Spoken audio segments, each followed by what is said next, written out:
Hello everyone, welcome to my channel tips on mathematics. So complex analysis के आज के इस वीडियो लेक्चर में हम जो है डिस्कशन करेंगे continuity of a complex function. ठीक है ना।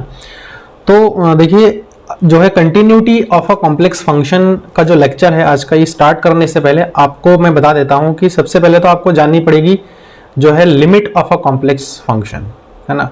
Limit of a complex function को जो है मैंने कल के लेक्चर में डिस्कशन किया था, वहां पर एग्जाम्पल भी आप लोगों के लिए जो है मैंने डिस्कशन किया था। ठीक है ना। तो एक बार आप लोग जो है उस वीडियो को देख लीजिए अगर नहीं देखा है तो, और अगर आपको पता है तो आप इस वीडियो को कंटिन्यू कर सकते हैं। ठीक है। तो देखिए, continuity of a complex function, सबसे पहले बात करते हैं कि इसका मीनिंग क्या है। कंटिन्यूटी से आप क्या समझते हैं? कंटिन्यूटी का मतलब क्या है कि कोई भी कर्व है या कोई भी लाइन है वो हमारा क्या है, कंटिन्यूअस मोड में है। ठीक है ना, कंटिन्यूअस मोड में। तो इस कंडीशन में हम इसको क्या कह सकते हैं कि ये कंटिन्यूटी है। लेकिन वही अगर मैं इस कर्व को कहीं से ब्रेक कर देता हूं तो ये जो है हमारा अब क्या बन गया है, डिसकंटिन्यूअस है। और डिसकंटिन्यूअस कहां से है? इस पर्टिकुलर पॉइंट पर जो है ये डिसकंटिन्यूअस है। आप लोगों ने रियल में बहुत अच्छी तरह से पढ़ा होगा कंटिन्यूटी का एग्जैक्ट मीनिंग क्या होता है। कोई भी फंक्शन कंटिन्यूअस होने के लिए जो है एक तो उसका लिमिट एग्जिस्ट करना चाहिए था। ठीक है ना। कंटिन्यूअस होने के लिए एक तो उसका लिमिट एग्जिस्ट करना चाहिए था और उस पॉइंट पर जो है लिमिट के इक्वल हो जाना चाहिए था। वैल्यू, फंक्शन का जो वैल्यू है उस पर्टिकुलर पॉइंट पर लिमिट के इक्वल हो जानी चाहिए थी। तो जो है हम कह सकते थे कि जो है कंटिन्यूअस है दिया गया फंक्शन।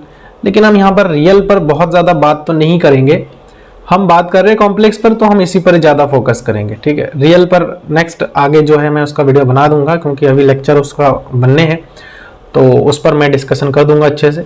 बाकी यहाँ पर आप समझिए इस चीज़ को। और अगर आपको और ज़्यादा डीपली देखना है रियल में क्या होता है, तो एक जो है वीडियो है, मैं आप लोगों के साथ कल भी शेयर किया था, क्लास 12th NCERT करके जो है उसमें कंटिन्यूटी करके जो है वीडियो लेक्चर मैंने बना रखा है, जो कि आपको इस चैनल पर तो नहीं मिलेगा, वो जो है आपको मिलेगा मेरे दूसरे चैनल पर। ठीक है। टिप्स ऑन मैथमेटिक्स 2.0 करके है, जिसमें हम क्लास 12 तक के बच्चों के लिए जो है मैथ और साइंस का जो कंटेंट है वो हम अपलोड करते हैं। ठीक है। तो अगर जानकारी बहुत ज़्यादा डीपली चाहिए तो आप वहाँ से भी जा करके एक बार ले सकते हैं। तो देखिए यहाँ पर क्या है, a complex function f is continuous at point z0 if limit z tends to z0 fz is equal to fz0। तो देखिए इस एक लाइन में जो है सारी बातें बता दी गई है। ठीक है ना। क्या कि फंक्शन का जो लिमिट है वो उस पर्टिकुलर पॉइंट पर जो है इक्वल होनी चाहिए। क्लियर है। तो ये बात आप लोग जो है जरूर ध्यान रखिएगा कि जो भी फंक्शन का लिमिट होगी किस पॉइंट पर, कोई भी पॉइंट हो सकता है, यहाँ हमने z0 ले रखा है। ठीक है ना। f ऑफ z जो है वो f ऑफ z0 के इक्वल होगा। और इस बात को अभी हम एक दूसरे वे में भी समझाने वाले हैं, जो कि है यहाँ पर criteria for continuity at a point. मतलब किसी पॉइंट पर जो है कोई फंक्शन, कोई कॉम्प्लेक्स फंक्शन कंटिन्यूअस है तो उसका क्या क्या क्राइटेरिया होंगी, वो चलिए हम बात करते हैं। A complex function f is continuous at a point z0 if each of the following 3 conditions hold. तो देखिए 3 कंडीशन होल्ड करे या फिर यही एक कंडीशन, आप समझ लो बात एक ही है। तो चलिए पहला कंडीशन पर डिस्कशन करते हैं। और पहला जो कंडीशन है वो है limit z tends to z0 f of z, कोई एक वैल्यू आ जाए, लिमिट एग्जिस्ट करनी चाहिए। दूसरा जो है f of z0 should be exist, ये एग्जिस्ट करनी चाहिए। अगेन जो तीसरा पॉइंट है जो कि मोस्ट इंपॉर्टेंट है, और वो ये है limit z tends to z0 f of z, जो कि अभी यहीं पर मैंने आप लोगों के लिए बताया है, वो हमारा बराबर होना चाहिए f ऑफ z0 के। ठीक है। ये 3 पॉइंट है, आप लोग इसको नोट जरूर करिएगा। देखिए अब रिलेट करते हैं कि ये जो एक पॉइंट है इन बाकी पॉइंट को कैसे कवर कर रहा है। सबसे पहले मैं अगर इधर वाले पार्ट की बात करूं, सिर्फ इतने पार्ट की, तो ये इतना पार्ट क्या है, ये लिमिट ही तो है, वही L की हम बात कर रहे थे, ये इतना पार्ट ही तो है वो। ये वाला, और वो किसके बराबर आनी चाहिए, एल के बराबर आनी चाहिए। कोई कॉम्प्लेक्स लिमिट है, हम एल को कह सकते हैं। F of Z not should be exist, और जो एफ ऑफ जेड नॉट है, एफ ऑफ जेड नॉट है वो एग्जिस्ट करना चाहिए, और लिमिट की जो वैल्यू है वो एफ ऑफ जेड नॉट के वैल्यू के बराबर होनी चाहिए। मतलब ये क्या है, हमारा एल है, और ये किसके बराबर होना चाहिए, एफ ऑफ जेड नॉट के बराबर होनी चाहिए।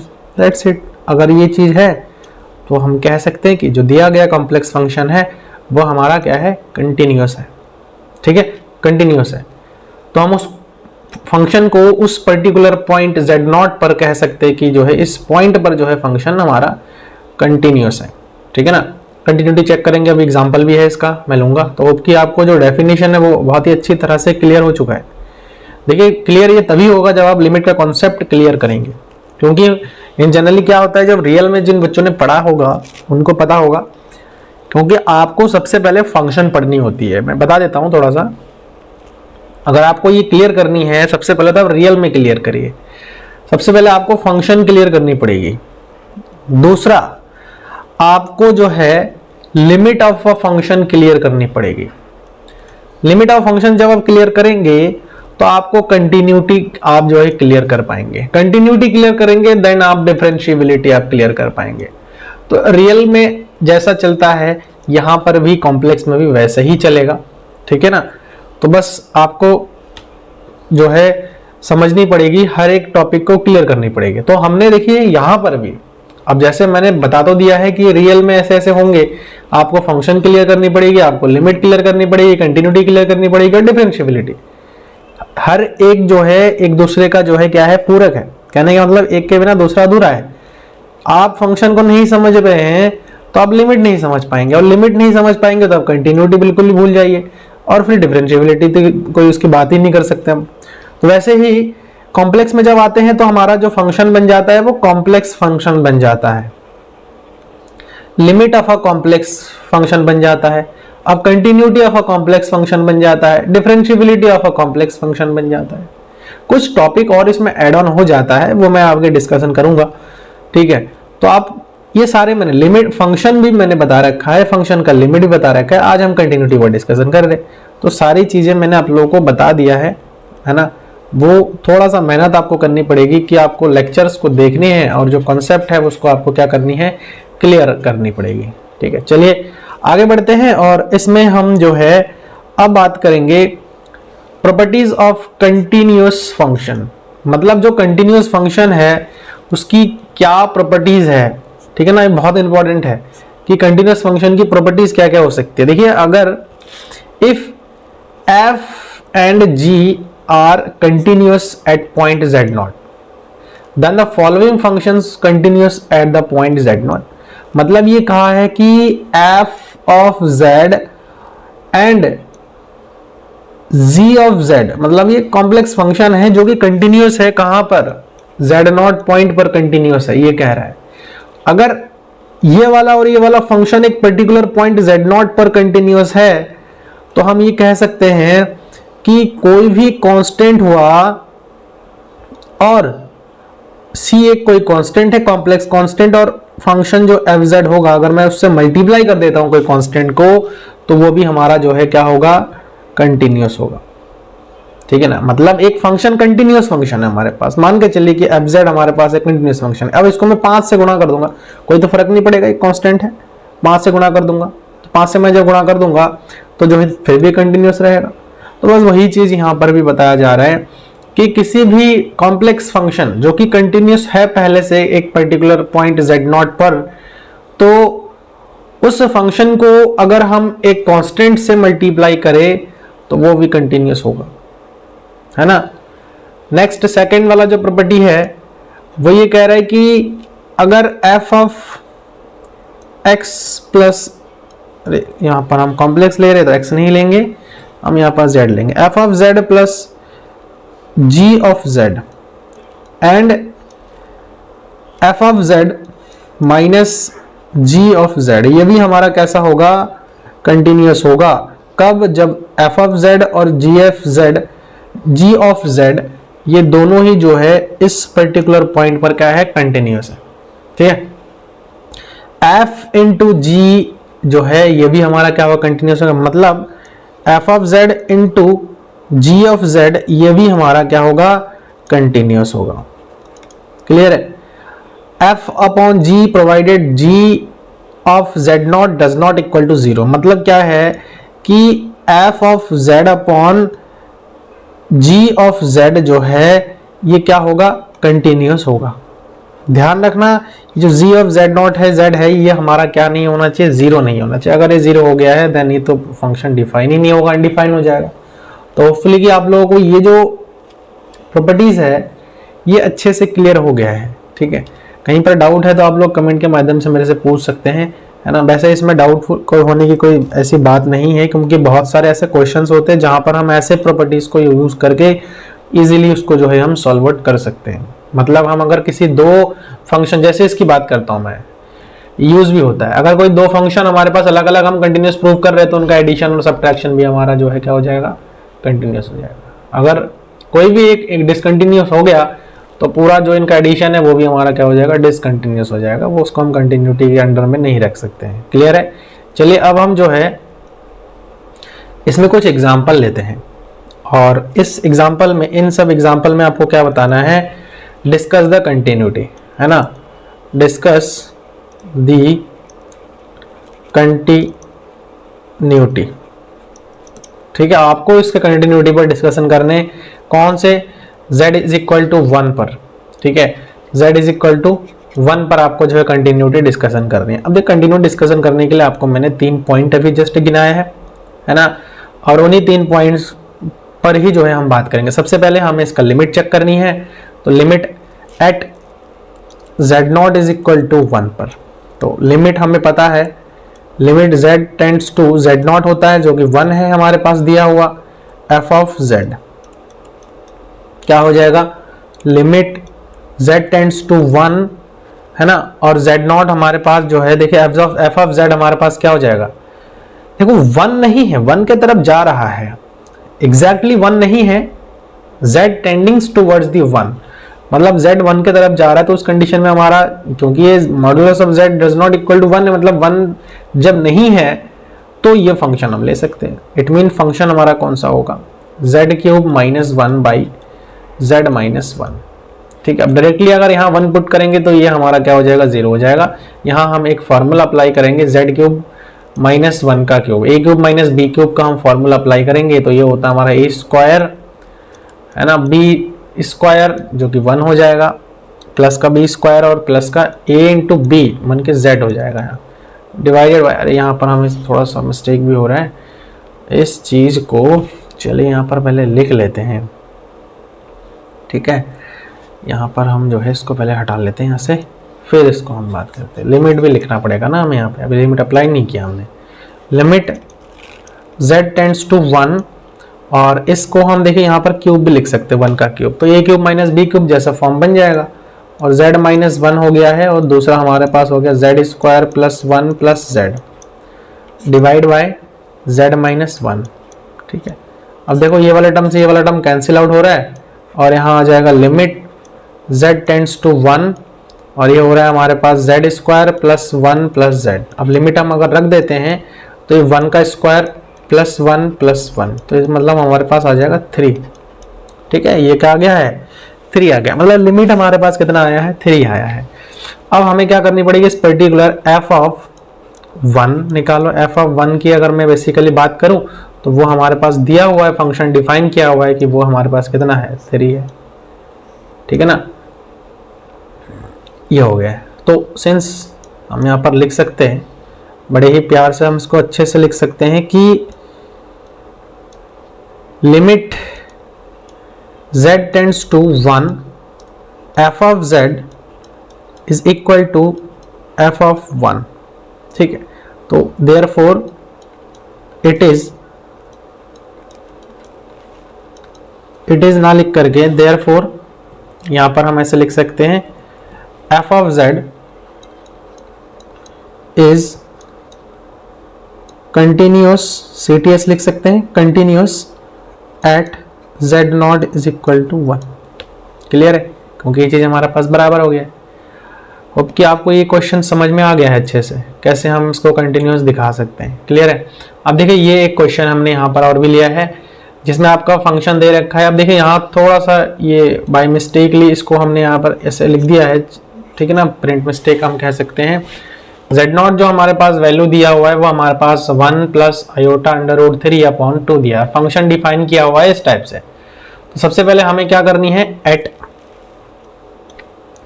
z0 is equal to 1 plus iota root 3/2। एक रिक्वेस्ट है आप लोगों से कि जब भी आप इस वीडियो को देखें आप लोग जो है इसको 180p पर जो है देखें, ठीक है ना, हाई रेजोल्यूशन पर देखेंगे तो आपको सारी चीज़ें अच्छे से विजिबल होगा, क्योंकि थोड़ी कलर का डिफरेंस आ जाती है, क्योंकि ब्लैक स्क्रीन पर मैं जो है इसको लिख रहा हूँ रेड से। तो हो सकता है कि आपका अगर जो है रेजोल्यूशन कम है तो आप उसको जो है बढ़ा लीजिए, ठीक है ना, तो सही हो जाएगा। अब z0 जो है हमारे पास दिया हुआ ये चीज़, जब भी z0 हमारे पास ये चीज़ दिया हुआ तो हम सबसे पहले तो लिमिट की बात करनी है। तो लिमिट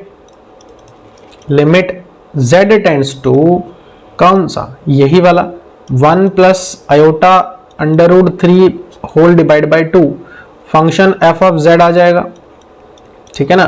तो यहाँ पर हम limit z tends to 1 plus iota root 3/2 है ना, और फंक्शन हमारे पास क्या रहा है, ये आ रहा है, क्या है, z³ minus 1/z² plus z। वैसे ये क्वेश्चन में आपको होमवर्क में भी दे सकता था, लेकिन यहाँ पर आप कंफ्यूज हो सकते थे कि जो z0 है वो इतना बड़ा फंक्शन हमारे पास दे रखा है। अब देखो इसको थोड़ा सा हम और सही से लिख सकते हैं, जैसा कि फॉर्मूला में इसके प्रीवियस में हमने किया था, 1 plus iota root 3 divide by 2, ठीक है। और इसको हम ऐसे लिख सकते हैं, देखो z minus 1 into z² plus 1 plus का z divide by z² plus z plus का 1। ये दोनों फंक्शन हमारे जो है कट सकता है, ठीक है। देखो इससे कट जाएगा, जो बचा हमारे पास वो ये बचा, और इसको हम सॉल्व करेंगे, z का लिमिट अप्लाई कर देंगे तो 1 plus iota root 3 whole divide by 2 minus का 1 आ रहा है। इसको हम और सॉल्व करेंगे तो 1 plus iota root 3 minus 2 whole divide by 2। इसको और सॉल्व करेंगे तो माइनस का 1 plus iota root 3 whole divide by 2। Clear है। तो ये तो हमारा लिमिट हो गया है, लिमिट हमारा क्या हो गया, एग्जिस्ट कर गया है। And then F of function and हम यहाँ पर लिख सकते हैं, एंड फंक्शन की वैल्यू किस पर, z0 पर, z0 पर। तो z0 हमारे पास क्या है, function at 1 plus iota root 3/2, और इसके लिए फंक्शन ऑलरेडी डिफाइन किया हुआ है कि आपका जो वैल्यू आएगा वो ये आ रहा है, ठीक है ना, ये चीज दे रखा है। देखो यहां से फंक्शन z इज 1 की अगर मैं बात करें, अगर इसके इक्वल की बात करें तो ये हमारे पास ये फंक्शन डिफाइन किया हुआ है। तो जस्ट सिंपली यहाँ पर हम लिख सकते हैं कि ये जो है माइनस का 1 plus iota root 3 divide by 2 आ गया। तो हम यहाँ पर कह सकते हैं since limit z tends to 1 plus iota root 3/2 f of z is equal to f of z is equal to f of z0। तो ये चीज़ जो है हमारा क्या हो जाए, यहाँ पर f ऑफ z0 तो नहीं लिख सकते हैं, यहाँ पर हमें ये चीज़ लिखनी पड़ेगी 1 प्लस आयोटा रूट 3/2। देयरफॉर हम यहाँ पर कह सकते हैं f of z is continuous at z0 is equal to 1 plus iota root 3/2। तो आई थिंक ये जो क्वेश्चन है ये भी आप लोगों को अच्छे से समझ में आ गया है। बहुत सारे होमवर्क क्वेश्चन है, हम आगे के वीडियो लेक्चर्स में उसको कवर करेंगे, ठीक है ना। चलिए आगे एक आता है, इंपॉर्टेंट है, स्टैंडर्ड डेफिनेशन ऑफ कंटिन्यूटी। मतलब जैसे हमने लिमिट के लिए स्टैंडर्ड डेफिनेशन पढ़ा है वैसे ही सेम है। तो देखिए if a function f of z is a complex variable function then it is said to be continuous at point z0 if and only if for every epsilon positive epsilon there exists a positive delta such that, देखो इसको हम positive क्यों कह रहे हैं, क्योंकि zero से बड़ी है। इसको पॉजिटिव क्यों कह रहे हैं, क्योंकि ये भी जीरो से बड़ी है। तो f of z minus f of z0 less than epsilon for z minus z0 less than delta, या फिर हम इसको ऐसे भी साथ में इन दोनों को अगर हम दिखा देते हैं, ये वाला पार्ट और ये वाला पार्ट, तो हम उसको कह सकते हैं कि ये जो है फंक्शन हमारा कंटिन्यूअस है। ठीक है, कंटिन्यूटी इन रीजन की अगर मैं बात करूं बेसिकली तो क्या होता है, if it is continuous at all point of the region, मतलब जो रीजन मैंने बताया था आप लोगों को, उस रीजन में अगर हर एक पॉइंट पर जो है फंक्शन कंटिन्यूअस होता है तो हम कह सकते हैं कि वो जो है कंटिन्यूटी है उस रीजन पर। ठीक है, तो आज के इस लेक्चर में हम इतना ही डिस्कशन करेंगे, और आपको अगर कोई डाउट है इससे रिलेटेड तो आप लोग जो है मुझे कमेंट के माध्यम से बता सकते हैं। ठीक है, और कुछ पूछना है तो उसमें आप कमेंट बॉक्स में उसको लिख करके मेरे से पूछ सकते हैं। और आप लोगों से एक छोटा सा रिक्वेस्ट है कि एक हमारा नया चैनल है टिप्स ऑन मैथमेटिक्स 2.0, ठीक है ना, जिसमें हम क्लास 12th तक के बच्चों के लिए कंटेंट उसमें अपलोड करते हैं। तो आप लोग उस चैनल को भी सपोर्ट करिए और वहाँ पे जो है उसको सब्सक्राइब करिए, और जो बच्चे हैं क्लास 12 तक के उनके पास आप जो है उस चैनल के लिंक को शेयर कर सकते हैं। ठीक है, ताकि उनको जो है उस चैनल के माध्यम से हेल्प हो जाए। कैसा लगा आप लोग जो है इस वीडियो का फीडबैक आप मुझे कमेंट के माध्यम से दे सकते हैं। मिलते हैं नेक्स्ट वीडियो में। Thank you so much.